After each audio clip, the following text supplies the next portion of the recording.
Bonjour Laurence de Villers. Bonsoir. Bienvenue sur TV5 Monde. Vous êtes docteur en philosophie et vous enseignez notamment à l'Institut catholique de Paris. Et vous publiez un livre passionnant sur la philosophie du bien et du mal. Être quelqu'un de bien, c'est aux presses universitaires de France. Alors pourquoi, Laurence de Villers, un livre sur le bien et le mal aujourd'hui? Est-ce que ce sont des notions qui vous semblent parfaitement dans l'actualité en ce début de 2019? Pas du tout dans l'actualité, et oui. C'est pour ça qu'à mon sens, ça doit être dans l'actualité. Ne serait-ce que... En même temps, le bien et le mal, c'est... Le bien et le mal est toujours d'actualité d'une certaine façon, et je dirais même que la morale n'a pas lieu uniquement dans des moments extraordinaires où on doit choisir, à ces carrefours un peu dramatiques de nos vies, on doit choisir entre le bien et le mal. Je crois que tous les jours, on prend des décisions morales, même modestes, même infimes. Mais je disais pas d'actualité. Je ne sais pas si vous avez remarqué, on préfère même utiliser le mot éthique à celui de morale. Ouais, j'allais justement, c'était une des questions que je vais vous poser. C'est quoi la différence entre la morale et l'éthique? Souvent, on les confond. Aucune. Il n'y a aucune différence, si ce n'est notre réticence à dire morale. Alors, quand j'ai écrit ce livre, j'ai commencé par ça. Pourquoi n'aime-t-on pas le mot même de morale? Pourquoi la morale contient quelque chose comme une leçon de morale? De moralisme. De moralisme, qui fait qu'on préfère parler d'éthique, parce que éthique nous semble un parcours plus personnel, quelque chose qui viendrait du cœur. Et puis il n'y a pas le mot moral dedans. Et il n'y a pas le mot moral dedans, donc il n'y a pas l'idée de cet autoritarisme un peu lié à la morale, ou de punition, vous emportez ou de punition même, de leçons de morale entre aller au piquet et avoir un sermon. Alors au début du livre, vous comparez la vie à un western. Pourquoi? Parce que dans les westerns, il y a toujours les bons et les méchants, c'est pour ça? Absolument, et parce que le western montre que le bien, il n'y a pas de zone... On voit la couverture, c'est un western de... C'est un western de Tommy Lee Jones comme réalisateur. Qui est connu comme acteur, mais qui a fait quelques films, dont celui-là, c'est 3 enterrements, je crois. Celui-là, c'est Homesman. Ah zut, c'est l'autre. Et vous, c'est zut, c'est l'autre. Et on l'a choisi, avec mon éditeur, parce que, à votre avis, c'est quelqu'un de bien qui passe à côté? Bah, ça fait un peu justicier, oui.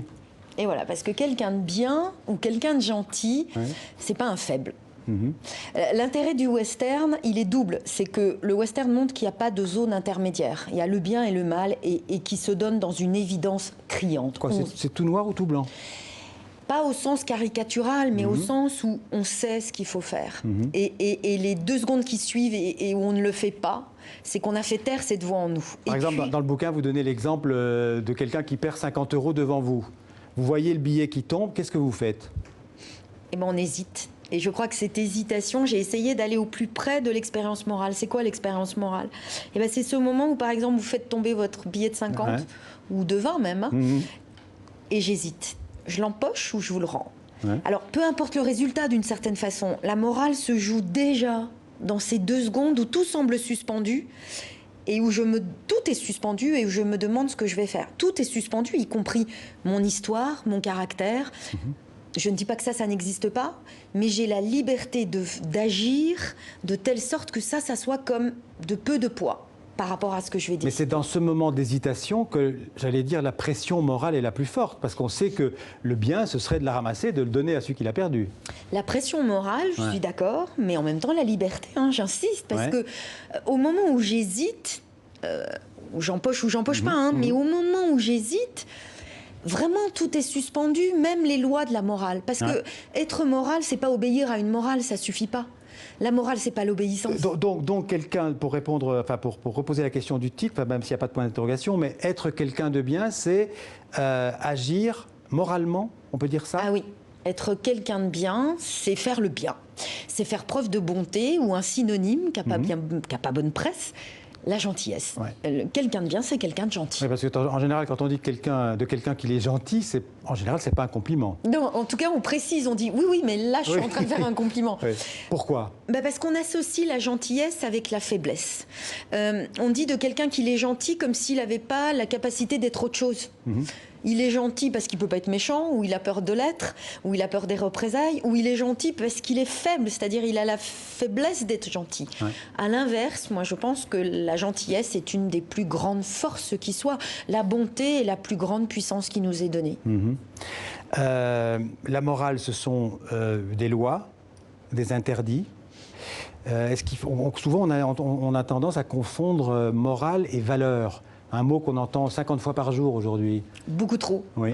Ça devient un peu un fourre-tout, parce que pour moi, la morale n'est pas une affaire de valeurs. Vous avez remarqué aussi que quand on parle de valeurs, ça nous dispense de les nommer. De quoi on parle au juste? Parce que dès qu'on parle de valeurs, il y a une sorte de consensus. Tout le monde sera d'accord pour dire la solidarité, le respect. Mais c'est pas ça qui me fait agir. Qu'est-ce qui me fait agir concrètement ici, maintenant, face à vous qui avez laissé tomber ce billet, ou vous que je n'aime pas mais que je dois aider? C'est pas des valeurs abstraites. C'est quelque chose de très concret. C'est cette puissance en moi de faire le bien, et cette force en moi de faire le bien, de surmonter le mal que j'aurais tendance à faire, c'est la gentillesse. Mais est-ce qu'il y a une notion de contrainte dans la morale? Est-ce qu'il y a... Oui. Mais donc ça, c'est quelque part, on est contraint par les valeurs ou pas? Oui et non. C'est-à-dire que c'est un grand mystère de la morale d'être à la fois une expérience de liberté, encore une fois, je suis libre d'être celui que je choisis d'être. Et en même temps, il y a l'idée de contrainte, ce qui fait qu'on n'aime pas le mot. Mais pour moi, la morale se moque de la morale. C'est-à-dire que la vraie morale, c'est pas la vraie morale, c'est pas la conformité à une bienséance, à des convenances, même à des lois ou des impératifs. Ça, c'est un peu le moralisme dont on parlait tout à l'heure. Ça, c'est le moralisme. Et l'obéissance ne fera jamais de vous totalement quelqu'un de bien. Quelqu'un de bien, c'est quelqu'un qui décide de ce qui va être et de ce qu'il va faire. Et il ne le fait pas par obéissance ou par convenance. Alors là, on a beaucoup parlé du bien, mais il y a aussi le mal dans votre livre, les carburants du mal. On peut dire que c'est l'égoïsme, l'envie et la haine, notamment? Oui. Je pense que... Alors, la haine, spontanément, oui, on pense à la haine, mais l'envie est une forme de haine ordinaire. Et je pense qu'il est rare de tomber dans notre existence sur des serial killers. Vous savez, c'est cette image du mal qu'on a forgée depuis les années 80-90. En revanche, je crois qu'on peut être rongé par l'envie beaucoup plus facilement. L'envie, c'est vouloir être l'autre, mais au point où on préfère que l'autre n'existe pas. L'exemple frappant, c'est ce film Plein Soleil, où Alain Delon, qui n'a rien, qui pense ne rien avoir, veut être Maurice Renet ou Alain René, je ne sais plus. Il veut être l'autre. Maurice Renet. Jusqu'à le tuer. Jusqu'à le tuer. L'envie, c'est une envie de meurtre ordinaire. C'est marrant parce que vous venez de citer ce film, Plein Soleil, et dans votre bouquin, il y a plein de références cinématographiques. Pourquoi? Parce que c'est souvent dans le cinéma que s'exprime justement ce combat entre le bien et le mal. Absolument. Le bien et le mal, c'est le moteur d'à peu près toutes les histoires. C'est ce qui fait qu'il y a des histoires. Et les images sont très souvent des images de bien et de mal, de combat de l'un et de l'autre. On va revenir sur les méchants, mais d'abord encore un mot sur pour faire le bien ou être quelqu'un de bien, justement, pour reprendre le titre. Est-ce qu'il faut aimer les autres? Est-ce que c'est aussi une question d'amour? Alors, je vais peut-être vous choquer, mais non, surtout pas. Surtout pas, pourquoi? Parce que si je fais le bien parce que j'aime la personne... C'est trop facile. C'est trop facile. Si vous voulez, c'est les petits cercles de mon amitié et de mon amour. Donc c'est un club très fermé, c'est les gens que j'aime. Or, être quelqu'un de bien, c'est être capable de faire le bien envers le premier venu. L'inconnu, celui qui arrive, celui qui est là, au bord de la route, et même celui que je n'aime pas. Donc non, et je vais encore vous choquer, être quelqu'un de bien, c'est pas... éprouver de la sympathie, parce que la sympathie est aussi un club très fermé.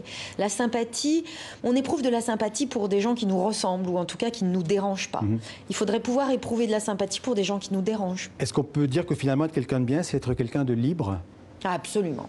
Absolument. Je ne peux pas vous donner là, maintenant, un seul exemple d'un lieu ou d'une situation où on soit aussi libre que dans l'acte moral. C'est-à-dire qu'on se met dans une situation où on est libre de choisir ce qu'on va faire. Absolument. Et on est même libre par rapport à soi. C'est-à-dire que je peux avoir toute l'histoire qui est la mienne, tout le poids des déterminismes. Par exemple, vos fameux 50 € ou 20 € que vous avez laissé tomber. Je peux être quelqu'un de cupide, d'avare. Je peux même être dans la dèche et me dire, tant pis pour lui, il avait qu'à faire attention, je ramasse.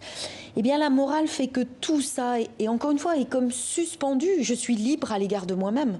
Et alors, les méchants, est-ce qu'on peut trouver du bonheur à être méchant, selon l'adage qu'il vaut mieux être craint qu'aimé? Alors ça, c'est l'adage politique par excellence.